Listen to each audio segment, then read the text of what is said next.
জনগণের ধৈর্যের বাঁধ ভেঙে যাচ্ছে। বর্তমান অন্তর্বর্তীকালীন সরকার, স্থানীয় সরকার মন্ত্রণালয় যিনি দায়িত্ব রয়েছেন, উনি কি করছেন?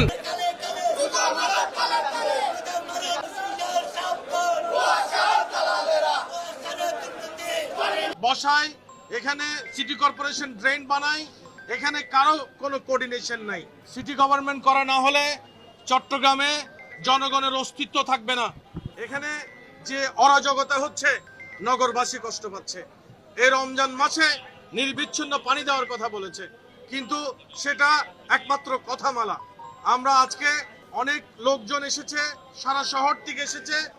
আমরা সবাই প্রশ্ন ছিল আমাদের এই পরিত্রাণের কি হবে, আমরা এই সংকট কখন মুছবে।